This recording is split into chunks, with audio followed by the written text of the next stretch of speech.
was gonna.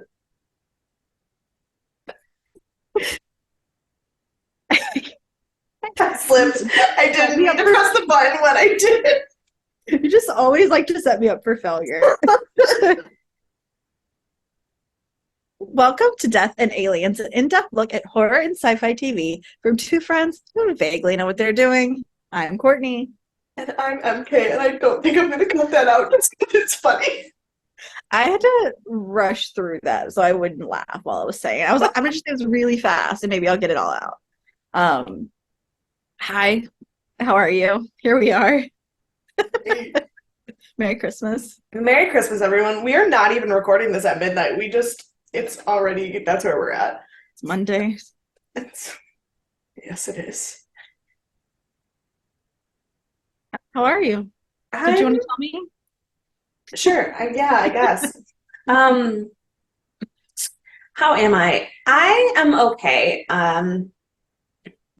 I'm a little stressed because one of my final projects is due for my grad classes tomorrow, and then my report cards are due on Wednesday. So like it's just like a rough time. But I realized the reason I'm so stressed out about all my final projects is that I have 100 in both of my classes.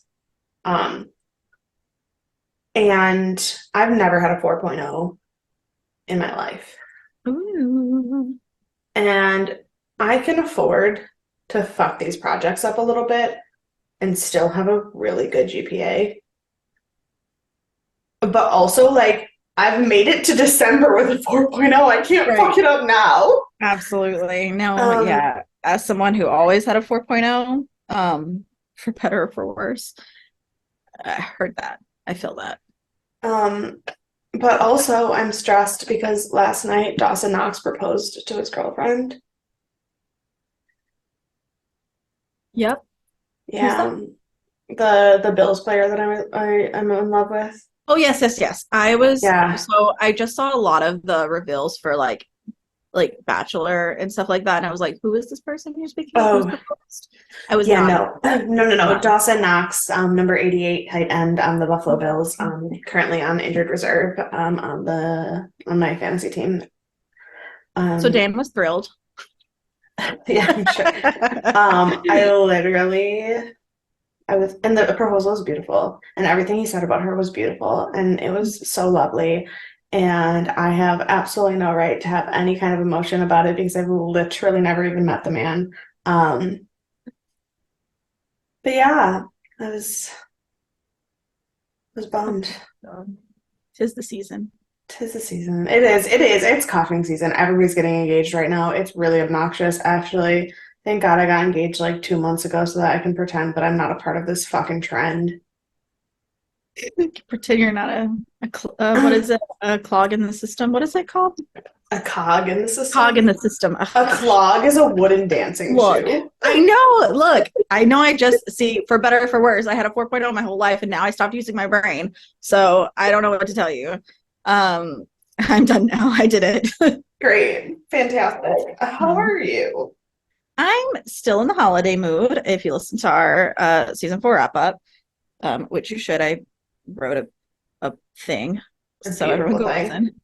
And I'm just like looking forward to the holidays. This comes out the 28th, so sorry guys, you've done it, you did it. Well, the holidays still continue. I'm at a Christmas party right now on the 28th. Yeah, and it's, you know, like Kwanzaa and stuff. Like there's other holidays. Just my Christmas will be finished at this point when you hear this. But I've been watching a lot of Holiday Baking Championship, as I'm sure I've mentioned 7,000 times. And so I'm preparing to prepare insane meals. I'm very excited about it. I have decided I'm going to attempt a Yule log. Love that. Which I told like a real marzipan. Marzipan, but yes, a real one, but not marzipan. So I'm gonna the marzipan mushrooms on the outside of the Yule log are the best part. I've never had a Yule log. I've never seen one in real life. I'm just very excited about it. So I'm gonna do like a chocolate sponge, and then I'm gonna do a coffee royal icing, and then I'm gonna do like a really, really light and fluffy chocolate ganache.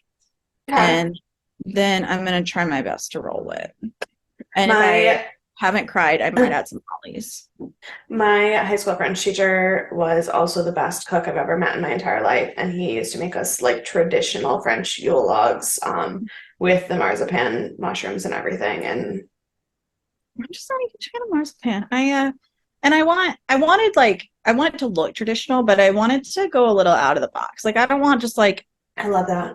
chocolate like that looks like a Swiss roll. I don't want it to be like chocolate with the white icing. Like I want it to be like good, but not too sweet. So I'm hoping if I use a darker chocolate as opposed to like a milky one, that I can do Yeah, dark chocolate with a coffee base and then a really light, like even like a little bit of a whipped maybe chocolate ganache. It'll yeah, not be too sweet and it'll be. yeah. But I'm Um, that person that gets these big ideas and then I mess them up and then I cry.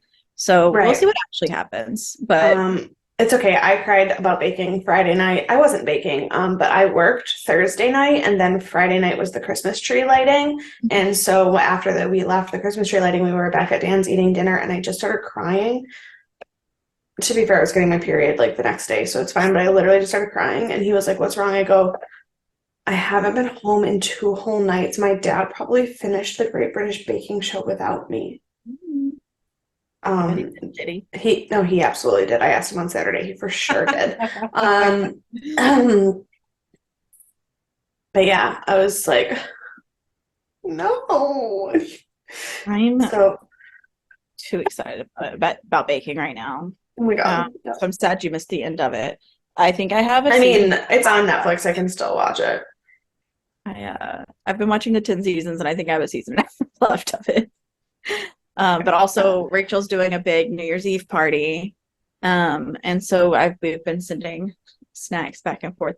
The number of treats they make out of prosciutto that look like roses that are all different, incredible. So many options, so many options. So lots of big ideas.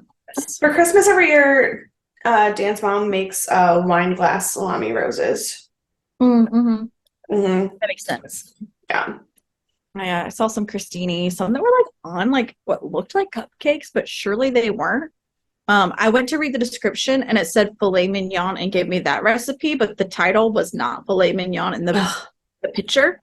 I So hate they that. didn't match. And so I don't know what it was. Um, but yeah, it We was weird. we didn't. So we moved into the house in the middle to end of November last year, and so we were still like, How long? For yeah. some reason, I thought it was like this year you did. And so it was a year ago, but so well, and I didn't finish getting all my stuff in until when I fell down the stairs on New Year's Eve. So like, Right. Yeah. um, but so my parents moved into the house fully in November, um, and that means everything that we owned was in boxes still around Christmas time. So we didn't decorate and we didn't bake at all. Bummer. Like, I literally cannot wait to make cookies. I need time. I need to be done with my classes, but then I'm going to bake so much. I really want to make some of those like those thumbprint cookies, but not the jam ones, the ones that they put the chocolate in. I had it when I was at the conference in November. Yeah. But like a Reese's in a chocolate chip one. And I was like, Mm. oh, that's what I want. See, So I don't know. we now that we've been making our own jam, we're gonna make thumbprints with our own homemade jam. Oh, that'll be good. Oh, Yeah. Oh, I was I looking at can't a wait. dish that had cranberry sauce on it. And I was like, I don't know if this will be any good. But then when I learned how to make my own cranberry sauce, and I was like, you can do that homemade, and it's so good. Canned Um, cranberry suck. I know I sound like no, it's delicious. It's terrible. It's terrible, but it's delicious. I Except for hate that Dan just found a recipe of like basically like cranberry bark, but it's like you take it. canned cranberry sauce and you freeze it and dip it in chocolate. Oh, I hate that. I think I can. Have you made homemade cranberry sauce yet? No. Y'all should try it. But It's see, actually I really, I don't like chunky cranberry sauce. I only like jellied cranberry sauce. yeah, you can make it jelly. That's fine. You can because you can strain it after you make it and then just take the cranberries out. It's still loose enough. It's a lot looser than like cranberries that are in a can. But Yeah. it's just like so it's the same it actually ended up being the same way I made this like cherry glaze sauce that I put on wings. So I didn't have the actual cherries in there anymore once I used the sauce. But Yeah. this one it's like you put like orange, like an orange peel here and like some orange stuff here and it's very, very like, juicy, and then you can strain it if you don't want the chunks in it. But it's so good, so it's like one of my new favorite holiday things that I thought I would never like. My whole life I've hated cranberries. I love So, cranberries. well, I now know that I love cranberries, and some other things I like are to be spiritually enlightened. I was gonna say, I think this is just gonna turn into a Christmas baking podcast. Forget the Look, show. I could do it. I could do know. it for like 3 months and then I'd be done with it. But like, Mm, I could do it for a minute. Yeah. So the quote today, when you get into a tight place and everything goes against you till it seems as though you could not hang on a minute longer, never give up then, for that is just the place and the time that the tide will turn. Ugh, preach. That's a good one. It's Very Harriet enlightening. Beecher Stowe. No aggressiveness at all. No, none. I loved it. Some other things that we loved. The Exorcist. And it is the DNA Awards. Woo-hoo. I wish I actually had like a soundboard and we could put horns in there. Don't worry, I did it myself. We don't even need that. I nailed it. So we didn't discuss before we started. So here we are. One thing we did talk about is we are 0% confident in anything we chose. Like, yeah, no, I have choices for all of them, and for all of my awards, I thought that doesn't feel like the correct answer. I can't think of what else to write right now. There are like one or two that I'm 100% sure that is the answer for me. And yeah, that's it. Yeah, I actually feel pretty confident in my choices as being a right answer. Right. No, I think I picked things that I feel like I can defend why I picked them, but I also feel like if you tell me literally anything else, I might be like, oh, wait, no, maybe I don't. Yeah, exactly. And I think it's just because there were a lot of really good elements and pieces in this show. Like even if it's not, 100% the best show I've ever watched in my whole life, I still very much enjoyed it. When you really break it down into the writing, into the pieces, into this, like, some really good elements, like better than a lot of the other shows, I feel like. Yeah. So that made it a little more difficult. So we want to just heavy hitter start from the beginning. Get right in it. Let's do it. I'm wearing a festive shirt. I was told today, I immediately diverted after I said, let's do it. I wore the shirt today. I got it from Shein. And I heard 3 different things, not contradictory, just 3 different things. I walked in and Ashley just like beelines her hand at me. She's like, oh, I love this shirt. It's like early enough that I was startled. And I was like, thank you. And then I go into the back and Nora just looks at me and she goes, you look so festive. That's such a good festive shirt. And I was like, oh, good. That's what I was going for. And then like at the end of the day, I'm going to like pass there and she's like, you look like Lady Gaga. It's like, these are all very different responses. Yeah. So I was like, I'm festive Lady Gaga now. Festive Lady Gaga. Costume for our DNA Awards. Festive Lady Gaga. I'm wearing a festive colored sweater, but really I'm just still wearing my work clothes. I mean, when you wear green, you get a little festivity from you because you have the red hair, the green top. Yeah, so exactly. You're always Christmas. That's why I wear green so much. Exactly. I look like St. Patrick's Day and Christmas at the same time every time. You nail it every time. Every time. It's the only 2 holidays that matter. Exactly. Who needs anything else other than Halloween? Oh, yeah, I guess. It's okay. I cover Halloween. Cut my orangish and my dark. I will be happy. I have not decorated my classroom for Christmas yet, and the kids, I still have Halloween things hanging up, and the kids are like, when are you going to take them down? I was like, when I stop hating people. I don't know. Perfect. Never. I love it. Yeah. Excellent choice. Yeah. So, people we don't hate, who I don't know if this is the right order, so it's the order we're going in. Who is the best director? So this was hard because I immediately forgot everything that you've ever told me about anyone who wrote or directed these episodes, and I was like staring at IMDb and I was baffled by the number of episodes, like the number of different directors who only directed one single episode. And so that confused me because I swear that that's not what happened.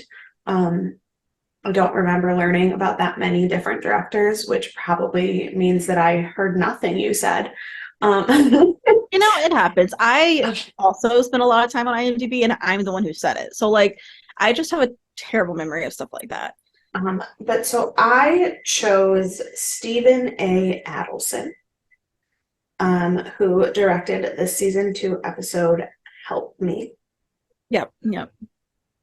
That was an excellent choice. Because I feel that episode, more than any other one, was really, truly made or broken by the direction. Yeah, 100%. Yeah, I thought you might kind of go in that direction with that one because it really was the most well done episode. And yeah, and I think that's the only one he did, if I recall. It is the only one he did, yeah. which is also funny because that's not what I picked for the best episode. I also didn't. But it's fine. It was a really great episode, but it's, you know, all over the place. So I thought you would go with episode 8, but I went with Jason Insler. And this was kind of as a he did more than he was one of the ones that did more than one, right? 5 episodes. Okay. But the episodes that he did in season 1, episode 5, which is where the exorcism begins. He did season 2, episode 1, which is a big episode, obviously. Season 2, episode 6, which was Darling Nikki. And so okay. Nikki. And then he also did both season 1 and season 2 finales. And so, like, as a collective, yeah, he really was kind of the heart of the direction because he got the beginning, the middle, and the end. He just didn't do season 1, episode 1, but he did the other middles and ends. Like, okay. So yeah, yeah, I think he was also the most. He was the only one. So there was one. He did 5. One person did 3, and then I think everything else was only 1 or 2. And so I clicked on him at first because I was like, let me see what he did because he did the most. But I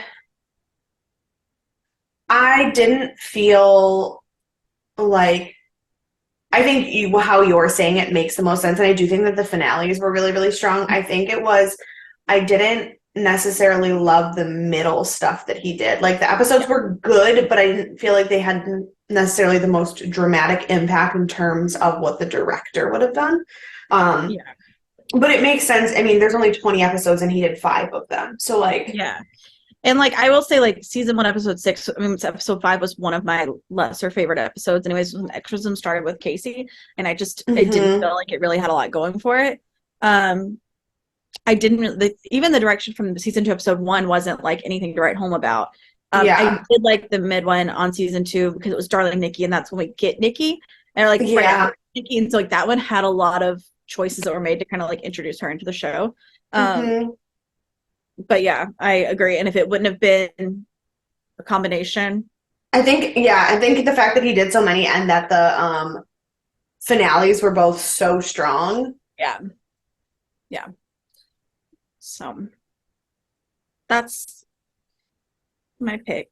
It's hard when we don't have a third person. Do we have someone vote? We don't have a third person to like do a tie-breaking vote. I don't necessarily know that there needs to be. I know that's how we started it. We like started it up by always saying that there had to be like a winner of the 2. Right. And I don't necessarily know that there needs to be.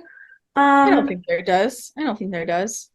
Because we have our reasons for all of it. And I when I was doing it of like, I want to say one that you're not going to say, so we have different answers. And then like just a second, I was like, we used to pick a winner. We did used to pick a winner. And I think that if we had to, I would concede to yours because I do think there is weight to the fact that he did so much of the show. Sorry, I'm also trying to pull up IMDb as I'm talking because I realized I wrote my writer for the best writer and I have no idea what episode they wrote. That is okay. So, but I think, if we have to pick one, I would concede to yours in this case. But I will also say I did not for a second think about what you were feeling at all. I Cool. only thought that I wanted to do something that was different than what you were doing, so we had two answers, and then just because that's how we pick our MVP Yeah. person and whatnot. But that was literally the only reason, and I did this like a week ago because I was ahead of the game Yeah. for once in my whole life. All right. So on that note, let's go to the best writer. Yeah, so the best writer is funny because I literally just said that I didn't like this episode in terms of direction. But I picked David Grimm. Yeah. And David Grimm wrote Through My Most Grievous Faults um and Help Me. So I obviously Help Me is looking like it stuck out a lot with me in terms of writing. But also in Through My Most Grievous Fault, it's the beginning of the exorcism. There's some stuff that was a little weaker, I think, in the direction. But the actual story and the way that they weaved Pazuzu into the story before the Reagan reveal, I thought was so subtle in a way that afterwards smacked you in the face.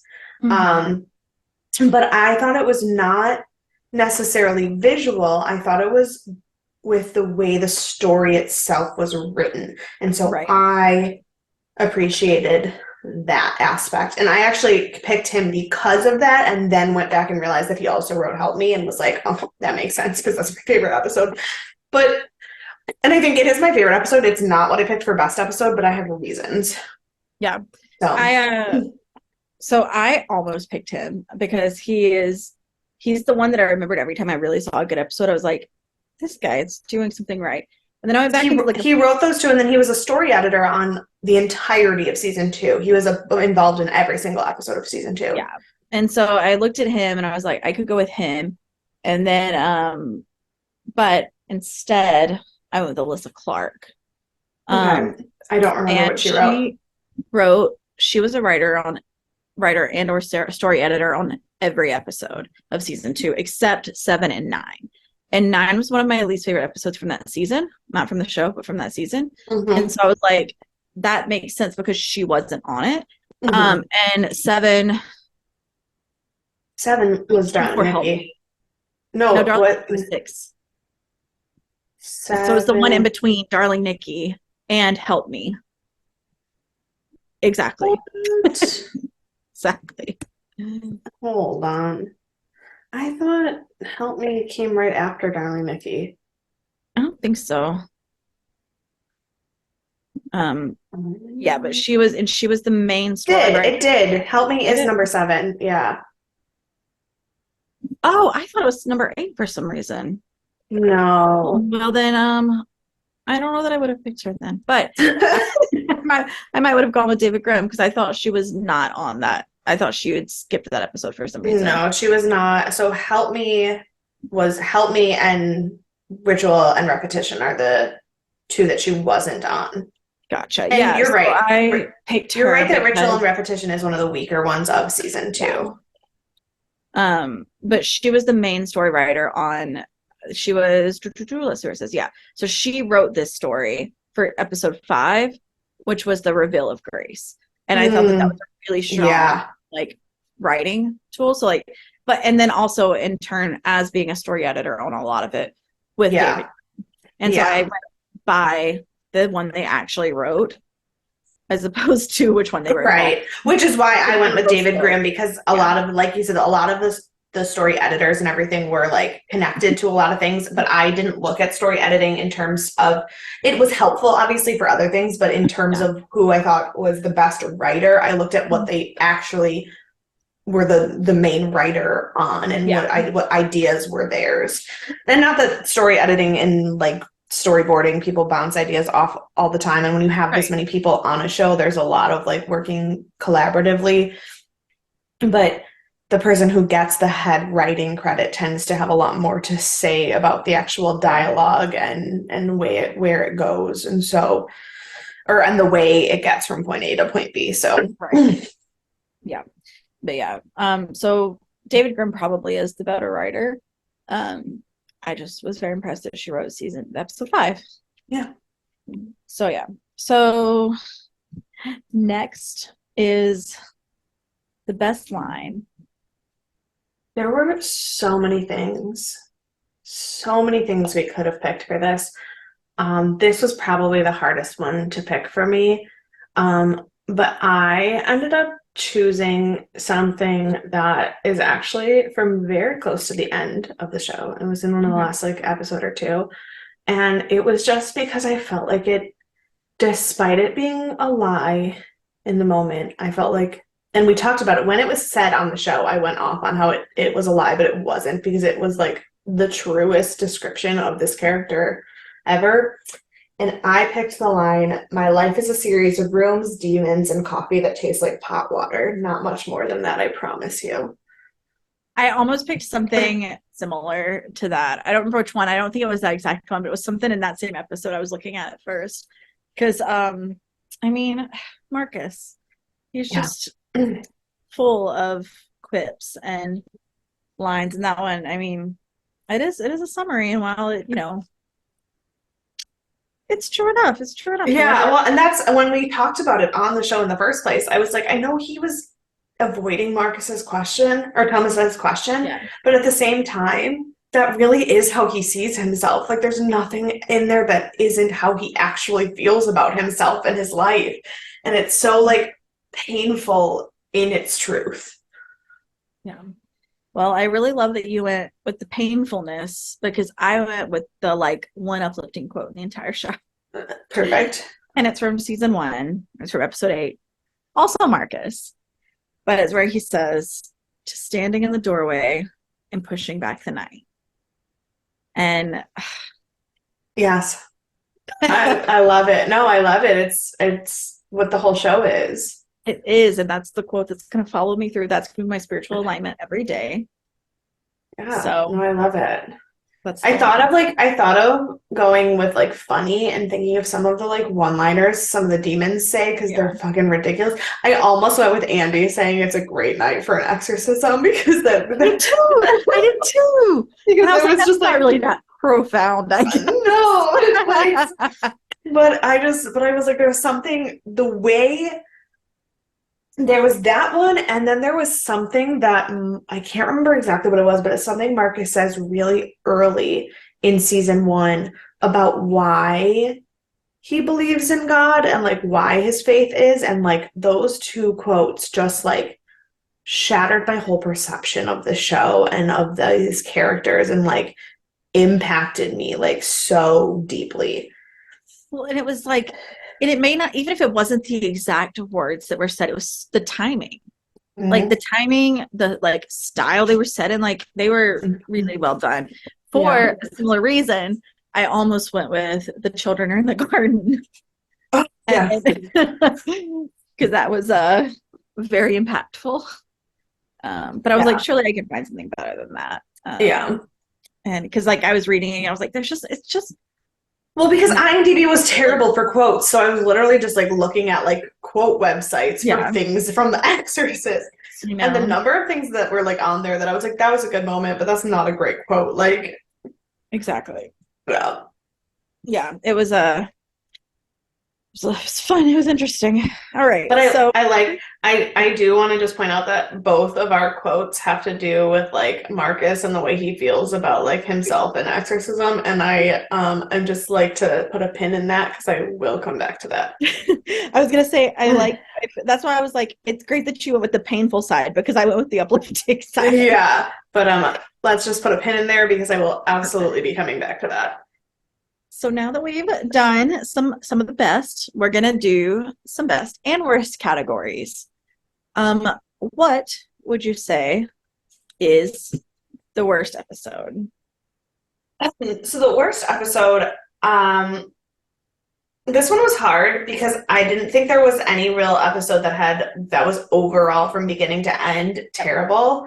But I went with season 1, episode, I want to say 3, um, which was Let 'Em In. Is that not the episode with the reveal? It is not. Okay. This is the episode where Casey attacks the guy on the subway, Mm-hmm. and the one guy like burns himself outside of the church, and Right. Bennett realizes that there's more things going on, and it was like at the recital, like the dance Mm-hmm. recital thing, and it wasn't a bad episode.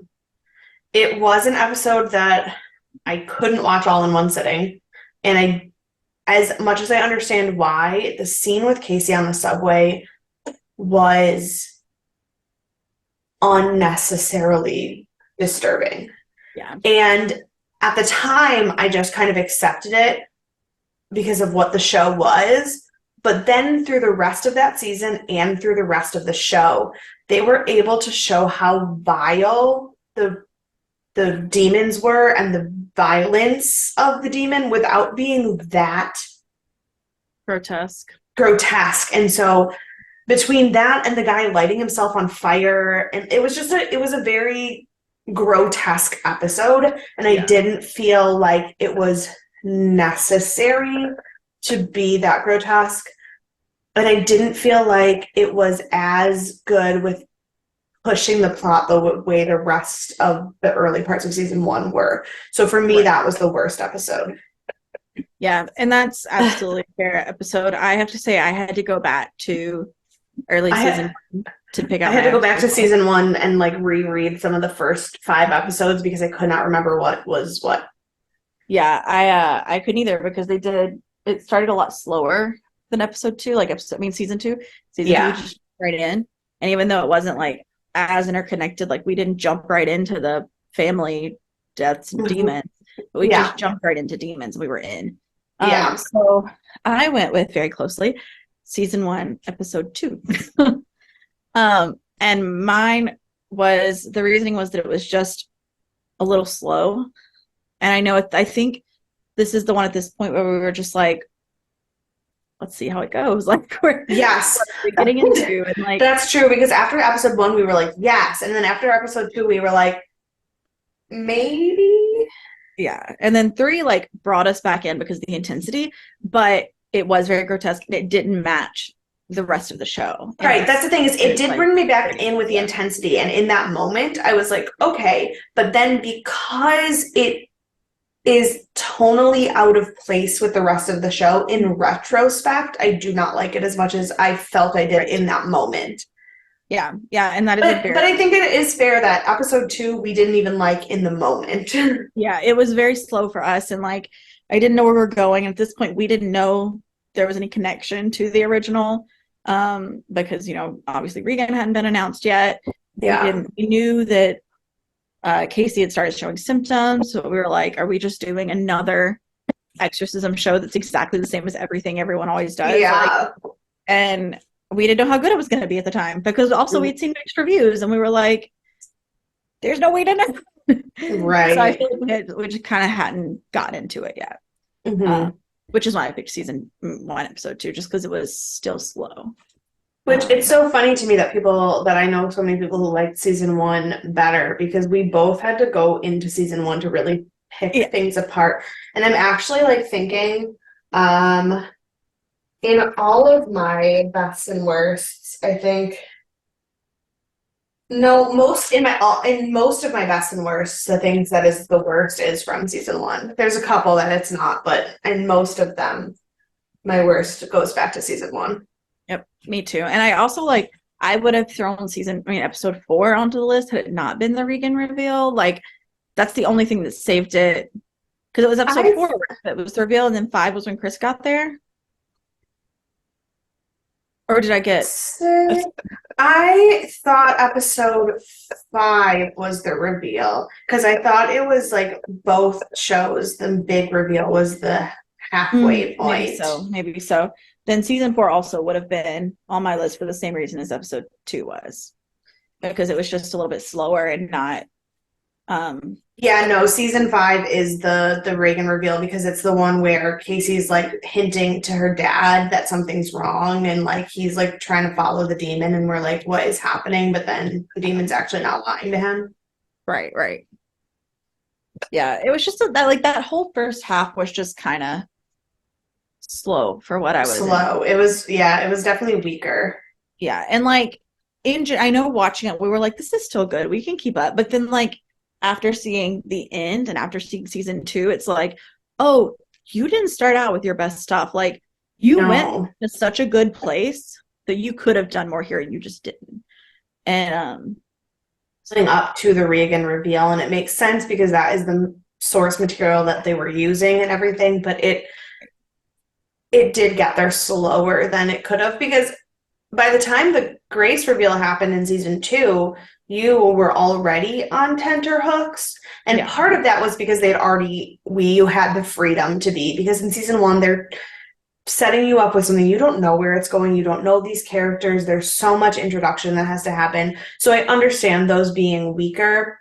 I think in any situation, that's where the weakest links are going to be, are those early season 1 episodes, but I Yeah, would and agree. especially like if you're already a fan of The Exorcist, you're coming off of what, 4 sequels that no one liked?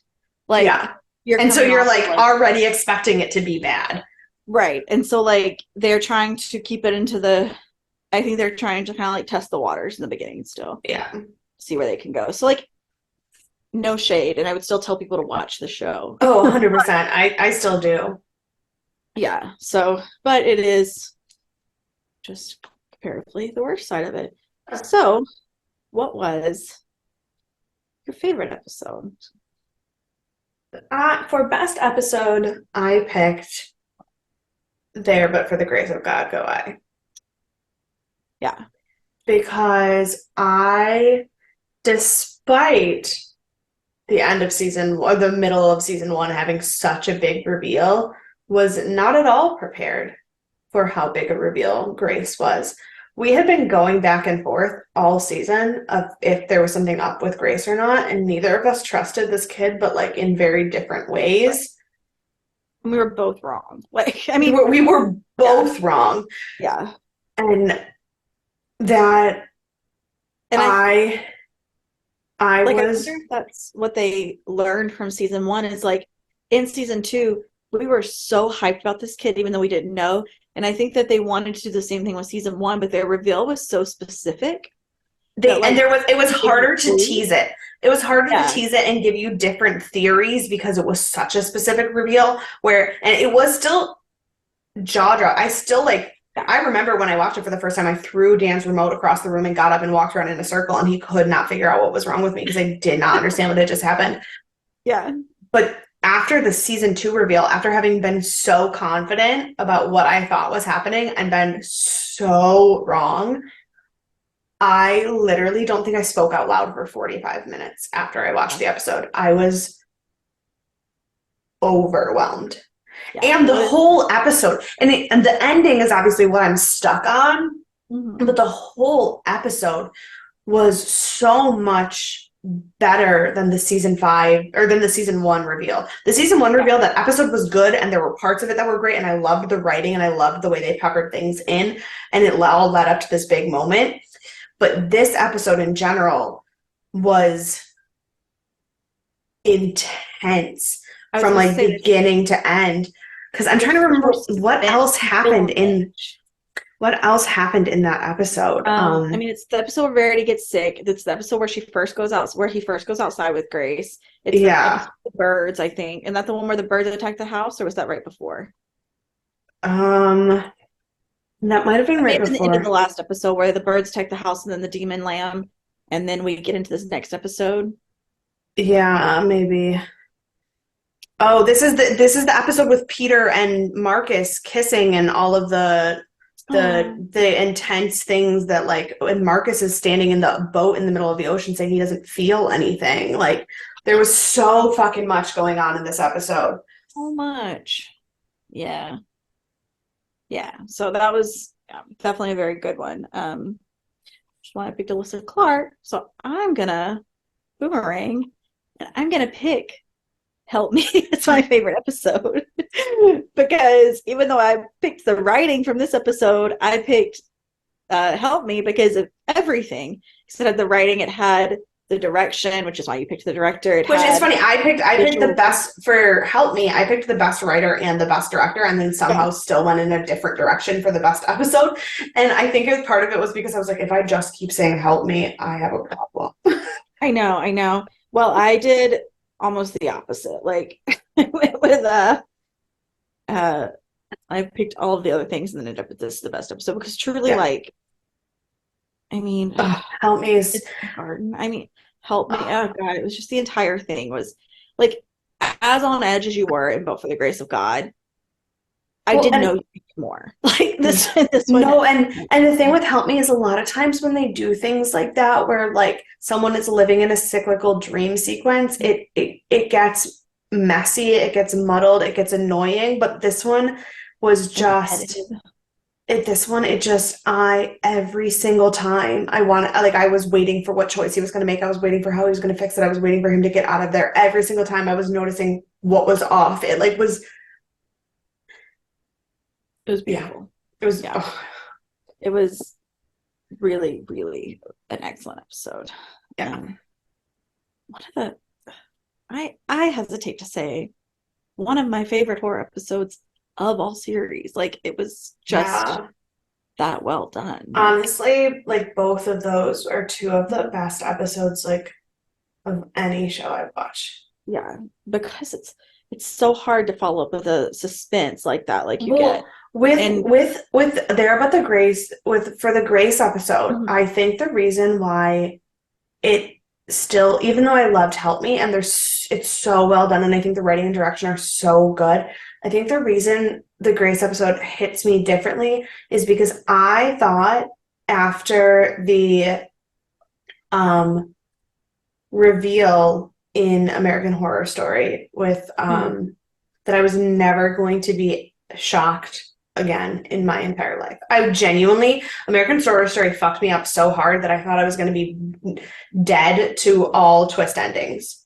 Mhm. And I shit myself watching this episode. And not a scared way, in a like, Yeah. oh my God. Yep. Yeah. Yeah. Mhm. Yeah, and it built up this when you build up a storyline that hard, you have to follow through, and it did. Yeah. Like I feel like it falls flat so often and stuff like this. And Mhm. because they lean in the suspense, they lean in you watching every week to get all of these elements. But then when push comes to shove, sometimes, it's Yeah. lackluster. But this one was not that. This one Mhm. actually followed through what it promised. Yeah. Yeah, so it was excellent. So who is your worst guest star?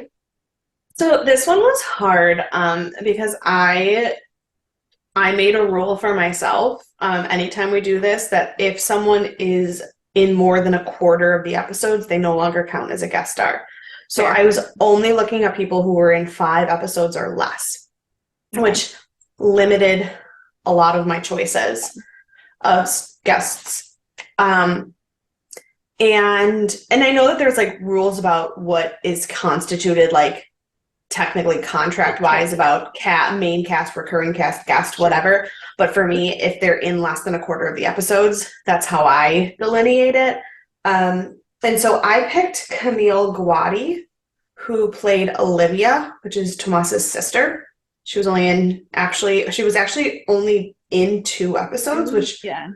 And it was no offense to her. It was fine, but she was only in 2 episodes, and the way Tomas talks about her was this build up as if like his sister was the most important person in the world to him. But I didn't feel chemistry between them in either of her scenes and either of her episodes. And obviously, Tomas is fully capable of having chemistry because he had it with a million other people in the show. So I tend to blame that lack of chemistry between the two on her. Right. Which obviously I don't know what they were going to continue with the rest of the seasons. I don't know if she would have been back. Obviously, like there is a bond there, and Luis is important to him, and like there's all that stuff. But I just felt that I didn't have enough of her to believe her relationship with Tomas. Yeah, that's fair. So I pick my characters based on gut feeling. So I don't know that I don't have a hard and fast rule. I just decide who feels like a secondary. Sometimes if it's like this kind of cast, I will pick a secondary character.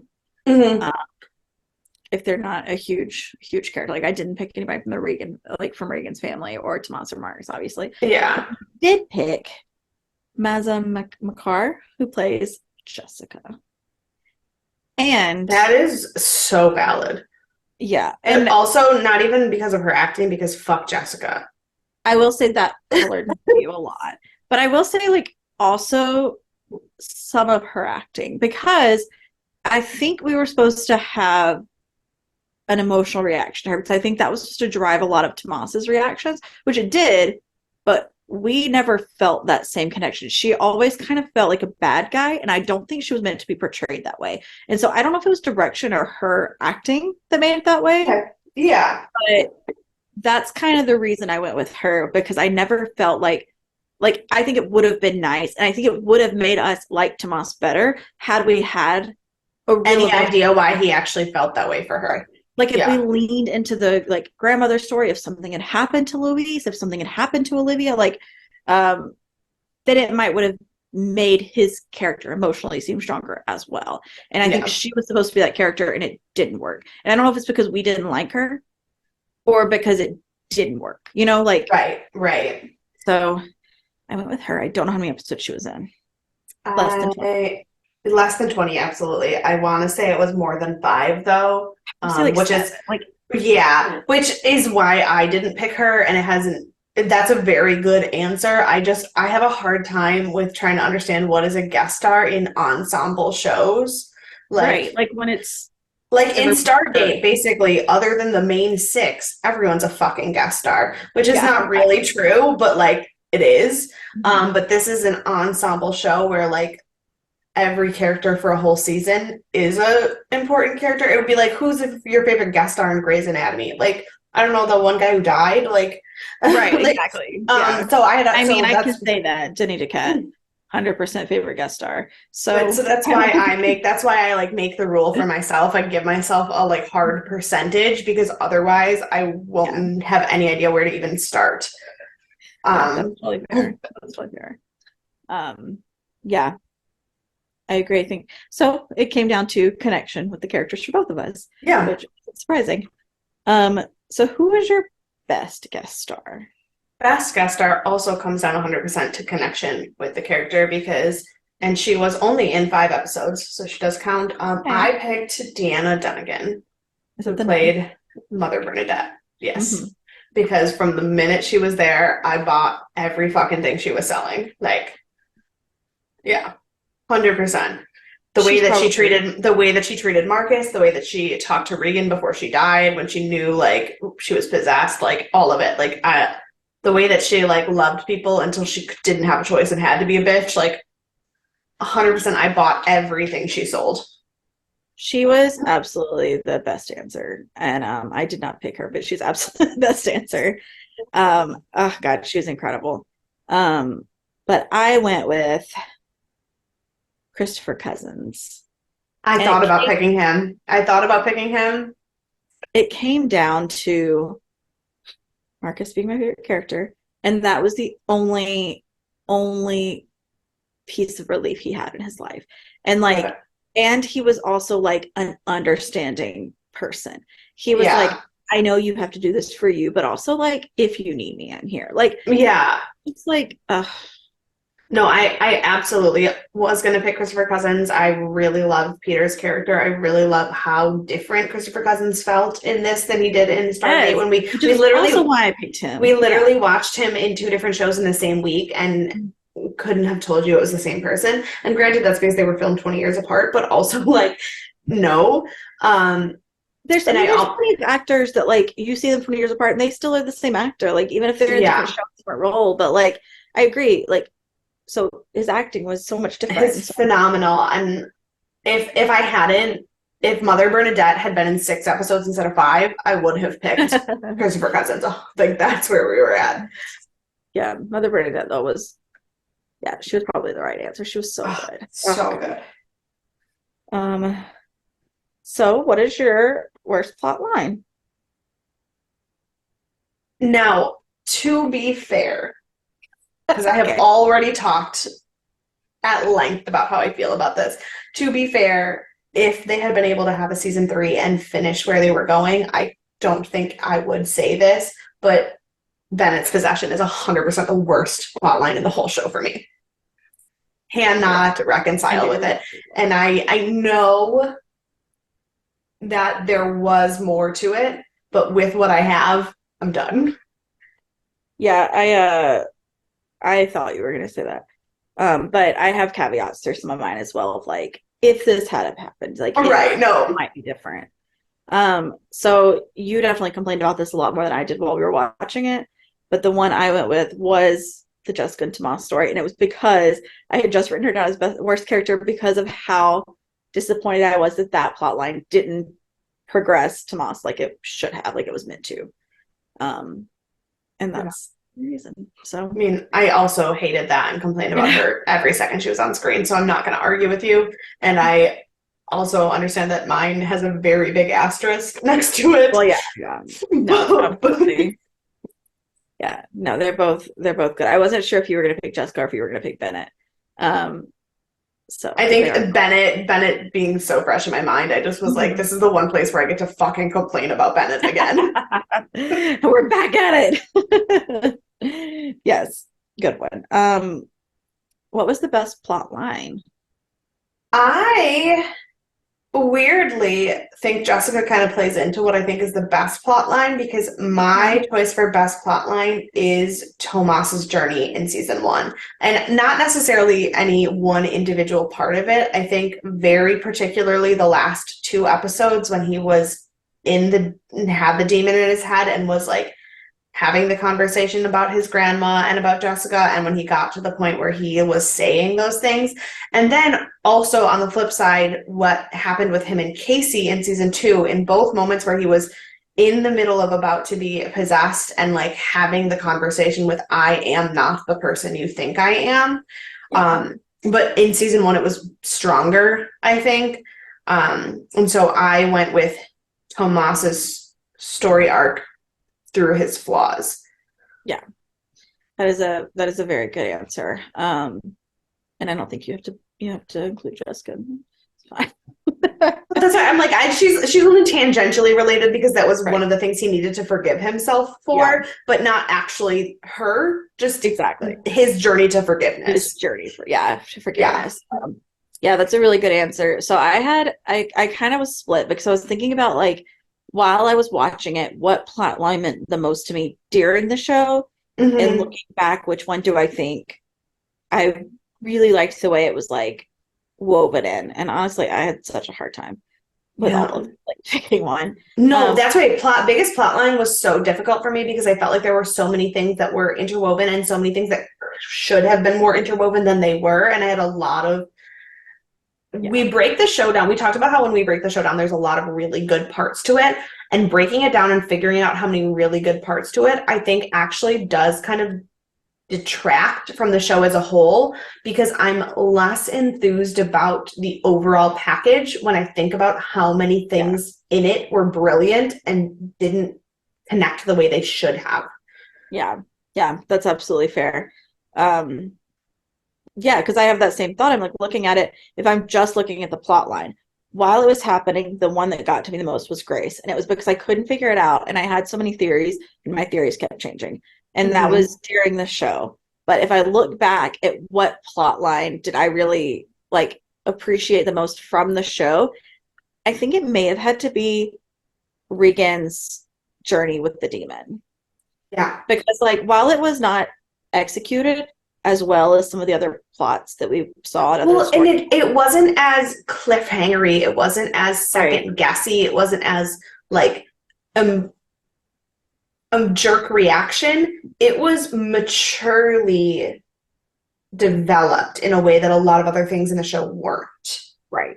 And like it had it like you had the demon and like even when she was integrated, even if like you knew that it was going to resolve, whether she was going to die, whether she was going to live, you knew it was going to resolve. So there wasn't like some big like insane twist of like, oh my God, is the demon going to take over and join the Vatican? No, you knew that wasn't going to happen. You knew this was Yeah. the end of that. but like it still was just kind of like really, really, like you said, very developed and very like mature comparatively. Yeah. Um, so yeah, so it depends on what angle you're gonna take for plot line as to which one. No, well, I think that the Regan one makes more sense as an answer for plot line, just because I think it actually carried a solid through line. I think that the Grace thing was a great mystery, but I don't necessarily know that as a solid plot line, it because there were so many Yeah, things afterwards that I was like, but how the fuck did that? how Why to did that? accumulate. Yeah. Yeah, and that's totally fair. Um, yeah, and that's why I was like, in the moment, plot wise, that's what got me. But looking back, like, I don't think that that was the one that really was the strongest. Yeah. So, worst outfit. This one is such a cop out. Because no, because I think that like in general, this show is hard because your two main characters are in fucking habits the whole time. Like it doesn't matter. I picked the worst outfit because A, it was ugly, and B, it was so inappropriate for its timing. And I picked Casey's fucking dress that she wore to Kat's girlfriend's funeral. Yep. Yep. That is totally accurate, totally fair. For the inappropriateness. And yeah, this one was hard because everything is so modern and normal. Like no one's Yeah. dressing insane one way or another. Like you get even like Dead Like Me was a kind of like a more modern view, but they did weird stuff. They wore weird stuff sometimes. Like Yeah. you never knew what you were gonna get. I mean, to be And, fair, at least this is a little easier than Stargate when everybody's literally wearing. oh my gosh, I know. When we had to do outfits for Stargate, I was like, what are we talking They about? didn't even wear any outfits. They wore one thing. Yeah, so I went with the have it and dress and get up that Mouse was in as she was practicing her exorcism. Oh, And when like baby mouse baby when she was Mouse. trying to be a nun. Yeah, that really pale, ugly nun outfit. Yeah, That's the one I went it's with. totally fair. Casey's was definitely the worst like choice though. Yes. Like Well, that's what the thing was. I was like, I nobody really wore like crazy ugly things except for like the right. homeless people who were dying, and that's not Sure. really fair. But so I looked at it as worst as in thing that made me the most uncomfortable because I didn't, and Casey's dress was Yep. terrible. Yep. Yep. Absolutely. So what did you pick for best outfit? Oh God. Um, no, because it's so funny. Because if you know me and what I think is fashionable, there is no way you would not see this coming. But I picked the outfit Cherry wore when she was on her bus tour of demons in Chicago. That is an excellent, excellent choice. I did think about Cherry for this, and I could not remember what she wore for anything for to save Oh, my life, and so I didn't end up going with her. But that is such a good choice. I went with Kat at the memorial because she was because looked stunning, exactly. So and especially like compared to Casey. I know I was like, what stuck out to me for outfit? Like everyone just looked normal, like they looked Yeah. average. There's no one to compare it to. And at first I was like, maybe I talked about Marcus's tight shirt. Like, I don't know. And then it's like, but it doesn't like stand out. It's not like a best outfit. Yeah. And, but yeah, so I ended up going with Kat at the memorial um, for best outfit. But I think Cherry's the best for sure. Yeah. All right. Worst effects. This one is also a caveat because I don't actually think that technically it was bad. I just don't like it. I have And that also. that is the integration eyeball. Oh, I okay. just don't like it. It It's looks iconic. weird. It's uncomfortable, but I also think that like it was a little too on the nose. Like it wasn't subtle. It Yeah. wasn't, it was like a here's how we know you're fucked up. And like I just Hmm. it wasn't executed poorly. I just didn't like the idea or the design. Yeah, that's totally fair. Yeah, it was really hard to pick a worst effect because there were some really excellent effects, and then there were just like normal effects that are like not bad. Yeah. And so it was very hard. So I also would like to caveat by saying I don't know that this is technically a bad effect. It's just the one I don't like. And it's Demon Casey in all of her makeup. Oh, makeup effects, not special effects. That's, I don't I like mean, the way they're she visual looks. effects. Yeah. Gross. She's gross Yeah. looking. I hate her. Yeah. And she looked the worst out of everyone. Mhm. Like Andy Yeah. never got that ugly looking. Right. So Well, Andy was in way more control of himself than she was. yeah, yeah. And even like Demon Cynthia, was that her name? Cindy? Cindy, yeah. Like she never got as bad as Casey. It was just Casey looked hard the whole Yeah. time. Yeah. So They toned down on that makeup in season two. well, they realized they didn't have to get you in with shock value anymore. We're not Yeah. actually doing the Exorcism series. We're starting a show based off of it. Right. So, so what was your best effects? This is the one that I probably had the hardest time with. And it was more of just trying to narrow things down. Mhm. Um, and actually, I'm not even going to go with what I wrote on the paper. Okay. Um, I think the best effect for me was the use of the sludge in the demon, like Thomas's demon dream, but only in episode one. Okay. When they first At the introduced party? it at the birthday party in the piñata, and when they first introduced it, and there was this first thing in the background, and like the confusingness of it, I think it was really, really well done.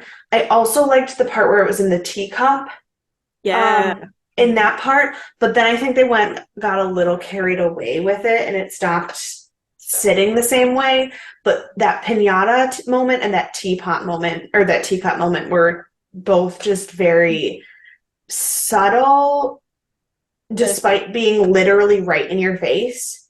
Yeah. So, So, yeah, that is a great answer. Much more succinct than mine. I went broader than I should have because I had a very hard time also oh, with I had this. a heart. That's not even what I wrote down. So, I went kind of in a general sense of Tomas, like the visuals of seeing Tomas in and out transitioning with the dreams. And so, okay. like, how they used the really subtle lighting, or they used the really subtle, like, those like dreamlike elements where everything moves just a bit slower. Like, so it was just those, the very, very subtle effects of switching in and out of the dream world, um, which is still present in the scene where fake Marcus comes in, even Mhm. if you don't really know at first that it's there. When you think about it, when you look back, you're like, oh no, these the light elements were still there, and like there was moving a little bit slow, like, and I just thought that it was so effective. And even though it wasn't like, oh, we're gonna be sneaky and not tell you when we're in a dream, except that one time, like it was really well done, really well Yeah. executed. Um, so that's my answer. Yeah. Um, Yours is I think those two are very connected though. they are very interconnected. Yeah. Yeah. Um, so what is your biggest plot hole? So I don't know if this is really a plot hole or if Okay. this is me just nitpicking Okay. because I wrote Demon Casey in season two. And the reason I think that that is an issue is because they have been so consistent at all the demons having knowledge of what the other demons know.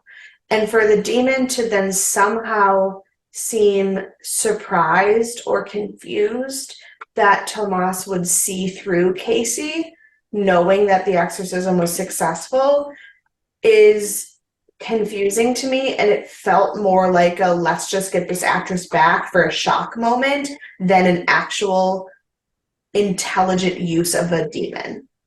Yeah, I don't know that it was like super plot hole, but I do definitely think that it was let's just get this actress back for the shock value. Like Yeah, that's and the moment I saw her. and that's why I said I think it's me being a little nitpicky. I don't necessarily think it's the worst plot hole that I've ever. And if that's the biggest issue thing I have an issue with, like kudos, because like that means you didn't have a ton of plot holes. And that doesn't mean I couldn't find more nitpicky ones. But for me, that just stood out as a, if every single demon knows everything about you and every history and is bringing up shit that you don't even remember about yourself, why would the demon not know that being Casey would pull him out of it? Yeah, and I think even so, like even I don't know that it was necessarily the demon didn't know, but it was the demon was lazy and not as smart as they normally are. Right. Because It just it didn't feel correct. like he used the same tactic of you know that you can get possessed again because Angela did, but then like why would they not figure it out the second time? You know, like it does Yeah. feel like it's lazy for the demon. Yeah.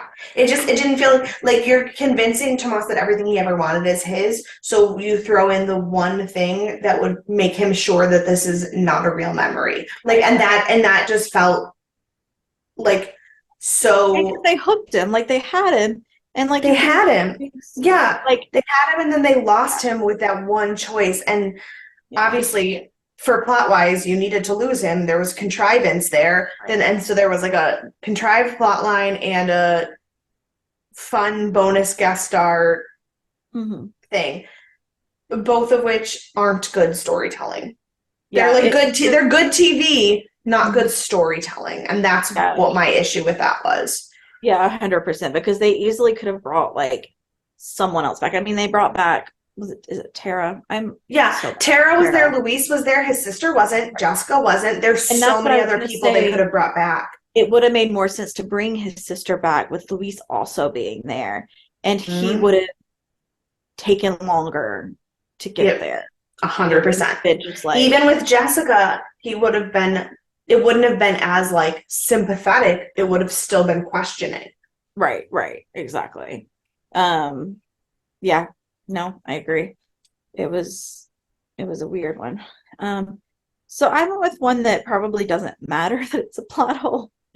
But I went with never learning the full like origins of Nikki's death story because it doesn't really matter in the end, but it was hyped up so much in the beginning of like what happened here, why did she walk in the water? And he like, you know, you have that whole sequence where it's like, why are you going? What is happening? Why can't I save her? Like, and I get that it's meant to be grief and Andy working through stuff, Yeah, but now I want to know why. Like, you know, right.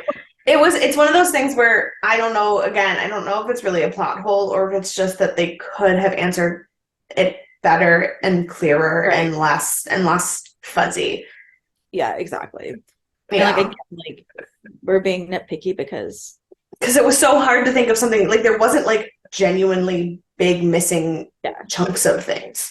like the biggest plot hole is that we don't know what happens with the Vatican, but it's because the show got canceled. Like Yeah. it wasn't that they wrote The that. biggest plot hole is that they didn't finish the show, and that's Right, not their exactly. fault. Yeah, so like it was hard to pick. Is the So Pope already possessed? That's my biggest plot hole. I love it. I'm gonna say yes. Okay. I will answer it for you. Yes.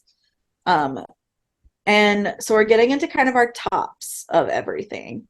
So for the next big one, what is your best acting moment? This one is another one that I don't know that if I picked something that I really wanted to because there were so many. But I picked one that I just thought even more than the writing than anything, it was the acting that sold the moment. And I picked Angela being integrated right before she snaps Chris's neck and that whole conversation and the way that Gina Davis handled the subtly letting us know that it was no longer Angela. Because I just thought that it was so shocking and so smoothly done. I picked the same one. But with Because I mean, there was it was a million uh, Marcus and Tommaso moments that I could have picked, a million of them, but there was just something about that moment where my genuine shock at the way stink pot came out of her mouth that I was like, oh my God. And it wasn't just that it was the word, it was the way she said it. And I was just like, I'm done. I'm done with this whole show. right. And she was the one like even like to expand, like that's the moment I picked, but even to expand Yeah. that moment, she was the best one at jumping in and out of integration, where you could Mhm. see her as the demon or you could see her pretending to be Angela. And it's meant to be a comment on how smart the demon is, I'm sure. But like But overall, if without Gina Davis doing it, it wouldn't have exactly. worked. And Oh, so it like was, that's the moment that really solidified it. But then you just see it so much more throughout that season too. yeah. Yeah, Oh, no, that was top notch moment. Um, yeah, so that was fast because we went to the same oh, thing. right. Yeah. What was your best horror moment? So for my best ultimate horror moment, I did also go back to season one, just because I Okay. think that they kind of bought into some of the like more visual horror elements more in season one. And I picked the scene with Casey in the attic because I still don't like being in my Yeah, attic in the dark. fair. That is a really good horror moment. And I Because almost it it's just the visual effects, the acting, the lighting, the sound, all of it combined is everything that you want from a good like jump scare horror movie. yep. It's not even it's not psychological. It's not, I mean it is psychological, but it's not psychological. It's not good drama. It's not good acting or writing or character. It's just pure proper scary. Yep. Yep. And yeah, that was a really good moment, and I consider that one very I strong. that was what I wrote for my best effects and then changed my mind. Oh yeah. Yeah, do that. Just Yeah. move to something else. Yeah. So I went with the scene with Andy and Rose in bed with the hands coming out of the bed and leading into him Oh, stabbing her in the stomach. yes. Like that just felt like That true scene, murder horror. Like that those no, even just the mhm. the 8 frames of film with the hands around the neck out of the bed, that was excellent. Yeah, it felt like really true classic horror. Yeah. And uh, it was so well done, effects wise, story wise, like, Mm-hmm. and it really, I mean, it was storming outside. Like, it was just everything you think when you think horror Mm-hmm. in Yeah. my head. So, Yeah. it was, oh, so good. So good. Um, yeah. So, who did you ultimately want to punch in the face? Um, I picked every single priest in the entire Catholic Church who let this shit happen.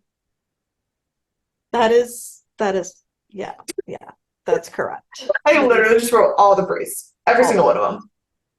Yeah, A no, number of them, I mean, granted, a lot of them were already part of this fucking fucked up cult, but the number of them that weren't, that were just refusing to accept that there is any fallibility within the Catholic Church is the actual reason why I want to punch most priests in the face. yes. So, Yes, very valid, very valid. I went in the same direction, but I did get more specific. I went with Father Simon. I just, I was wondering if we were going to make it through this whole thing without ever actually mentioning him because we haven't really talked about him or Dolores. Not Dolores. What's her name? not Dolores Herbig. No, yes, but that's why I keep wanting to call her Dolores. Mar Maria. Maria, Yeah. Maria Walters. Yeah, I was like, are we ever going to actually address Father Simon and Maria Walters in this episode or in this DNA awards? Probably not, but it's fine. But yeah, no, Father Simon fucking sucks. I just want to punch him all the time, every day. Especially when he was in his fucking bathtub acting like a Oh my gosh, the jackass. worst. Oh, Oh, just so bad. Yeah, so I agree with you more specifically. yes. Good. So, who is your ultimate MVP? Marcus. Marcus. Yeah, what I mean, is Look, what can you do? Yeah. Marcus is the best, the Yes. award winner of all, Hmm. and everyone would have died without him. 100% of Correct. the world would have crashed 100. already. Yeah. So, 1010%. ugh, the best. I'm gonna miss him. Oh, Ben Daniels, Ben Daniels. All right. So, for the final award, what or who is your double helix? So I told you guys I was going to come back to this. For my double helix, I chose Marcus's faith because not just Marcus as a character, but like the portrayal of the humanity of faith and the like knowing that you are never going to be good enough, like as good as God, and that it doesn't matter if you believe, and just the way he talks about what faith is and the way he like chooses to take a step back to work on himself when he knows that his faith isn't strong enough because he would rather like save people by giving them what they need rather than by giving himself glory that he doesn't deserve, and the way that every single decision he makes is not about himself, even when it feels like it might be, even when he feels like he's being selfish and he gets emotional and he gets human. At the end of the day, he's making the decisions because of what his faith has taught him and what he trusts God to do. And just the way he talks about it, it's as someone who like, because I have a very strong faith, but I work in and I work within the Catholic Church and working with people whose faith is more display than anything else. That roughness of like your faith being so much more than the rites and the rituals and the paper and the words and the knowing that the words aren't enough if you don't have everything else. It's That just, is, oh, that is probably the best answer. oh my God, like I could cry because like I like the priest at my school, like he reminds me of like Bennett, Father Bennett, but a lot of it has to do with these same things where like I don't believe that he is a priest because it's a job. I believe that he's a priest because he talks to God every day. Like I genuinely have never met someone that I immediately was like, I believe that you are 1,000,000% living your truth to the most extent. Like I don't doubt for a second that when he goes home, he is still that same person. Like there's nothing different about him with the way he is in our church versus the way he is when he's with his friends. And like, and that is the kind of faith that like more people should have. And so Yeah, like in a absolutely. show that is the horror genre is tends to be very antithetical to the Christian church because of what horror is. And specifically, exorcism shows tend to often show flaws in the Catholic Church. And this show does very, very much, Sure, yeah. but it does it without discrediting God or faith. And I Yep. find that so beautiful because it's so much more than I would ever expect from this genre of horror and from this kind of like network television. For it to be like an exorcism genre of horror and public television and still make it very clear that God is real is Yeah. like stunning to me. Yeah, it's yeah, that was really well done. And it was something I was worried about going into the show was like how the exorcism was gonna, address this because it's been done the same way. It's been beat to death, and it's like you're not gonna make it more interesting. You're not gonna make it more fun. And it didn't try to make it more interesting or more fun. It tried to make it more real, which was Mm-hmm. like really Yeah. what cherry on top for sure. Um, yeah, that is such an excellent double helix. And I I think that hope, was the only answer that I made that I was 100% sure about. I was like, I regret nothing. yeah, no, yours is 100% right, and I probably would tend to agree, but I did go in a bit of a different direction. I went with Jeremy Slater's take on this show because Interesting. there are very few horror shows turned from film or TV that turn into the TV show that are true to the original, but also create something entirely different. Yeah, like he didn't like uncanonize or break down anything that happened in the first movie, and yet he made an entire world irrespective of that. Like, yeah, he closed the loop and met the standards of what you'd expect higher than what I expected for based on the mhm. original film, but then also was able to continue the story that didn't feel out of place. The transition was so smooth. And you look at like Bates Motel, like great storylines, great writing. It's about Norman Bates the entire time. Like you don't leave that world, you still have that world in the story. Right. Look at, Well, like, and with Bates, it's great, but it's very deliberately a different take. It's a different time period, right. and it literally takes the movie and says that's not how it happened Yeah. and Yeah. changes it. So it's its own thing. Whereas Right. this takes the movie, says everything that happened in the movie happened exactly the way it happened in the movie, but then the story didn't end there. Exactly. And it manages to build something beautiful without having to break the movie to do it. Yeah, it feels like if you would have asked uh uh William Peter Blatty, the writer of the book, what happened next, he could have Mhm. written this and said, this is what happened next.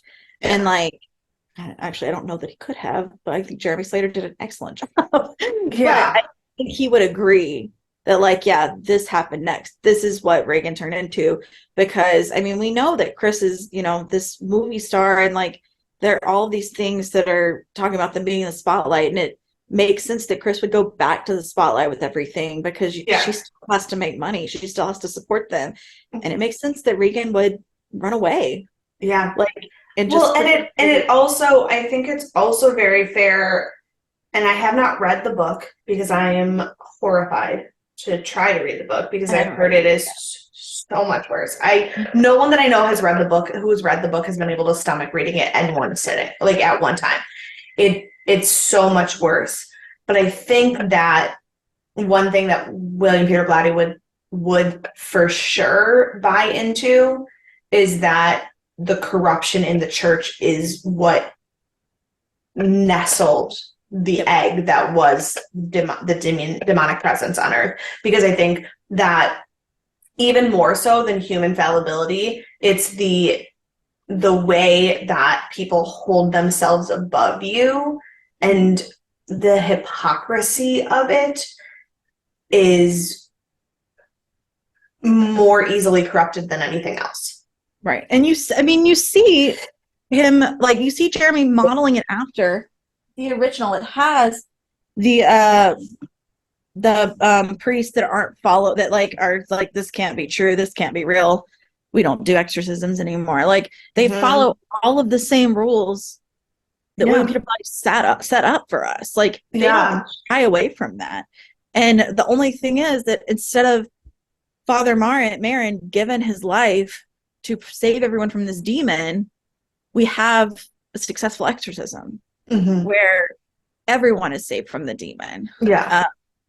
And I think it was so well executed. I think it's so different from how many other people do portrayals of horror films on TV. And I think it matters so much. And I think this kind of actually blends both of our answers for the double helix, because I think it matters so much that the reason things are successful in the story and the reason the demons are cast out is because while the church itself and the power structures of the church are corrupted and are easily manipulated, there are people like Tomas and Marcus who know that the church is not the answer. God is. People are, and God is. Yeah. Yeah. Yeah, absolutely. Yeah, I agree. Can always tie our answers together. But yeah, so I know we've come to the end of our show. But I was really, honestly, this was the one I was most like, I don't know if I want to do this. Like, it makes sense, but I don't know if I'm going to like it because I don't like exorcism shows that much. Yeah. And it's been one of the most well done shows we've watched. I mean, I will say that the fact that I have so much stressful shit happening in the next 2 weeks and you expect me to watch the fucking movie that I have to watch for next week, I don't know if I'm emotionally prepared for that. That I'm a little nervous about, but the show, I do not regret. Yeah, I am also a little nervous about our movie because we are watching The Exorcist Believer. We will be watching the new one. So stay tuned. Now, where am I watching this? Because I have last no I, idea. I'm trying to figure out because I thought I saw something about getting added to a streaming service, but for paid. So Mhm. let me.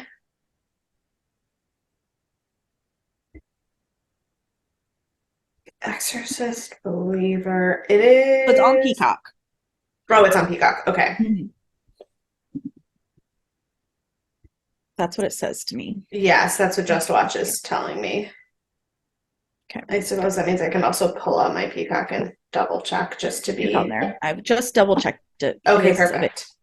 Okay. So Yep. yes, if you have Peacock Premium, which if you watched Bates Motel with us, you had to have had Peacock Premium I forgot to cancel your subscription. because halfway through Bates it fucked us.